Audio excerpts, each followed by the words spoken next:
Welcome back, everybody. This is Dan's Racing and Simulations. Thanks so much for joining in. Thought we'd do a little VR race for this video today. Ever since they've updated Project Cars, I've really been enjoying it. I've looked through the release notes of the update, and I don't see where they've really done any updating on physics or force feedback, but I swear it feels better. So we're going to do a race in the GTE class. We're going to be running the Ferrari, and we're going to do a 10-minute session out at Mount Panorama. So this should be pretty fun. Also, I want to add that this is kind of going to be a test for me because I just recently completely overhauled my computer. I was having such issues since the creator update. It was just making me so angry. I can't explain to you guys how much it was really irritating me that I have this quite expensive gaming machine, and it worked beautifully smooth for the first 3 months that I had it, and then Windows forced an update on me and it absolutely went to crap. So I'm gonna put this headset on here. We're gonna put this Oculus on my head, guys. Hop into this race, and I'll tell you a little bit about what I did to finally and truly resolve my issue here, because everything does appear to be running very smoothly now, so that's pretty awesome. Alright, so Windows has this problem with making you do updates, and I understand. Oh, coming in hot. I understand why they want you to do the updates, because if nobody does the updates, then they can't research the information and try to figure out how to fix bugs and things like that. I completely understand why they want you to update. But it seems like gamers are never thought about. Sim racers, or whatever you want to call us, we're all kind of in gaming in some way or another.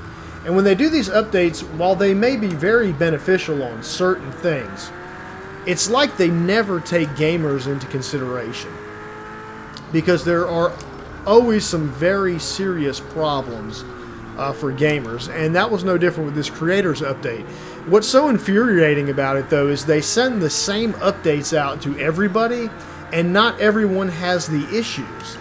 I've talked to many people who haven't had an issue with this, with any update ever. And then I've talked to tons of people who have an issue like myself every time they do an update.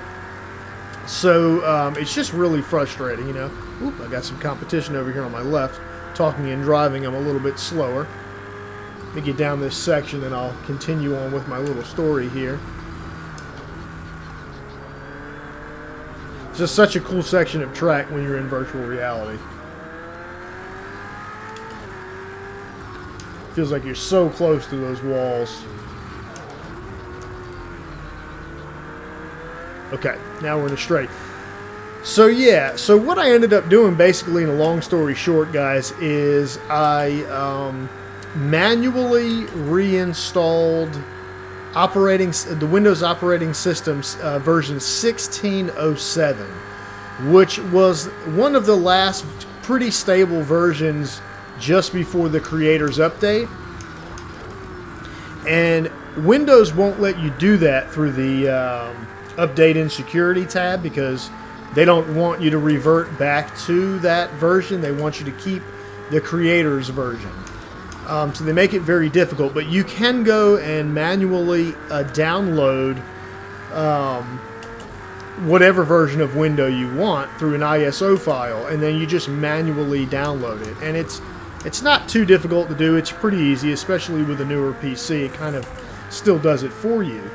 But what ends up happening is, as soon as the computer reboots with that older version of the operating system, Microsoft immediately realizes what you did, and they try to force, literally, the next time you restart your computer, they'll try to force update you back to where you came from. And it's this really frustrating and infuriating circle.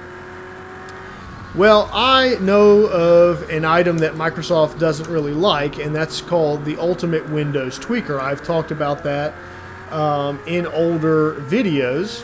Matter of fact, I've got, I think, probably the highest netting view count dealing with the Ultimate Windows Tweaker out of all the videos available on YouTube. I think I have one of the highest netting views. So if you just Google it, my video will come up on what the Ultimate Windows Tweaker is and how to install it as I go off the track here. And it is quite beneficial, I'll be honest with you, because you can turn a lot of these security things off that Windows won't normally allow you to turn off, a lot of the privacy settings, and most importantly, you can turn off a lot of background things that Windows make run in the background that take a lot of processing power. You can actually turn those off with the Windows, the Ultimate Windows Tweaker. So you get rid of a lot of that unnecessary strain on your processor, which, believe it or not, helps tremendously when dealing with simulation racing games, especially when you are using virtual reality, which I know a lot of you are, like myself. So yeah, that's basically what I do. But the reason why I use the Windows Tweaker is because there's an option in it where it will stop all Windows updates. And so I have, opted into this older, more stable version of Windows that runs smoothly for gaming. And then I installed the Windows Tweaker and basically just checked the tab that stops all Windows updates. So they no longer can force me into an update. If that's something you're interested in seeing, guys, I have a video on that already. Now, since that video, there's been a new version of the Ultimate Windows Tweaker released, but it basically works pretty much the same way. And in my testing in the last day or so, since I've opted into the older version of Windows and ran the Windows Tweaker, everything does seem to be running a lot smoother. Of course, when you fix something, something else always breaks. And for some reason now, I'm having to figure out what's going on with my webcam, because when I try to run my webcam now in 1080p, it's got a lot of delay and lag. I'm thinking that's something to do with OBS and not necessarily the webcam, but I'm going to have to do a little research and find out what settings I've got wrong, or what files I may be missing to make it run correctly. And I just cannot seem to get through that little section in this car. Alright, let's try that again. Oh my goodness, I'm doing terrible. I'm sorry, guys.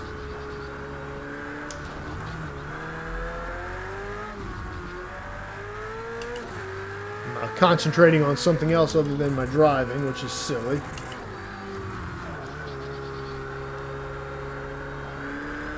See if we can catch some of these guys here. But enough of that, because I've got the computer resolved, it seems, which is awesome, so we don't have to worry about that anymore. Let's talk about something on the bright side of things. We've got a huge influx of subscribers recently, which is awesome. Thank you so much, all of you new subscribers. I appreciate you. And all of you old subscribers that have been around for a while, I appreciate you guys also. It's always awesome for this YouTube channel to grow. And the more it grows, the more stuff I can get in here to review for you guys, and it's just it's a positive and a win-win for everybody. So thank you very much if you're newly subscribed, and if you happen to run across this video and you're not subscribed yet, we do sim racing, general racing games, arcade games, general racing discussion, both in the real world and in video games. So if that's something you think you might be interested in, please, by all means, click that subscribe button and join in with us. Join in the fun.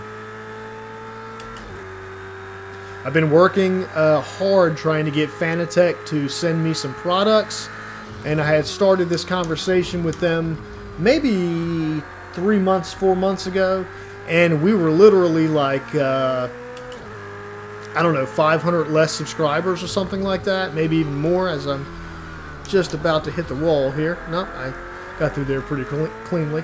And he had reached out to me and told me there was a certain point that I would have to hit, and they definitely wanted to work with me once I hit that point, and we are very close to hitting that point. So I'm hoping we'll get a few more subscribers and we'll hit that point, and maybe they can send me maybe a CSL Elite or something to test up against the Thrustmaster that I've been using for many years, that I love. I love my Thrustmaster, but it would be nice to really get a comparison of the other brand to see how they step up with one another. I know generally Fanatec products are a little more expensive, And what I would like to know is if that correlates into a better product. And it may, and it may not. But I won't know till I get my hands on that. That's something I would love to do. So the more the channel grows, the more access I have to things like that. I'm just super excited that my computer is back working correctly again, even though I am royally losing this race because I am paying attention to talking instead of racing.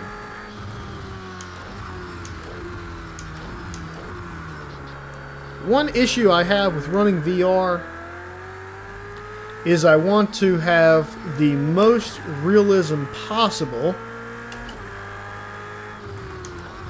So I turn off all of the user interfaces and all of the heads-up displays. And then I always forget when I do that, I can no longer see how much time is left in the race. So hopefully I will be notified, I think that I will, when the race is getting close to being over. I don't think we've gone close to 10 minutes yet, but we'll see. Also, let me know in the comments, guys, what kind of stuff are you wanting to see? I think I'm going to start adding in some of my flight sims again. Also, I think I'm going to start doing some content on American Truck Simulator. I absolutely love American Truck Simulator. And I've finally installed the new DLC that I've had for a long time. I just never had a chance to install it and use it, which is the New Mexico DLC. And I've messed around with that a little bit, and that's really awesome. New Mexico is a beautiful state. And they do a really good job of getting that through in their game because it's pretty epic, I have to say. So I thought maybe I'll do some American Truck Simulator videos. Definitely more Project Cars. I'm definitely enjoying Project Cars. Also, we've got just a few more days till the until the new DLC, the free DLC pack, comes out in Assetto Corsa. Definitely going to check out all of those cars, and I'm really excited about testing, comparing Laguna Seca, their laser scan version, to the laser scan version in iRacing. So that's something we'll finally get to do. It's been rumored for a long time that Laguna Seca was coming to Assetto Corsa, and it is finally coming. Now, I feel like Assetto Corsa is kind of in the last stages or the ending phase of this version of the game. I'd be willing to bet that they are probably... That was it. Okay, so I didn't realize we were on the last lap, but that was it. I'd be willing to bet that they are probably working on a new version. You know, behind closed doors, I don't think they've given any information, but I think Assetto Corsa is probably in the works. Kunos is probably in the works of starting, at least in a very early phase of development on whatever their new game is going to be.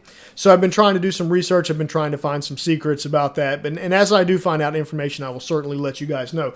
But for now, what we can do is definitely test out the free DLC come the 20th, because that's when it's released to the public, and I'm very excited about that. So thanks so much for watching this video, guys. As always, please click that like button if you enjoyed it. And if there's something you would like to see as future content, please let me know in the comments below, and share this video if you enjoyed it. Share the channel so we can grow this channel and get more stuff in here for me to review and compare and test for you guys. Thanks so much for watching. I'll see you guys in the next video.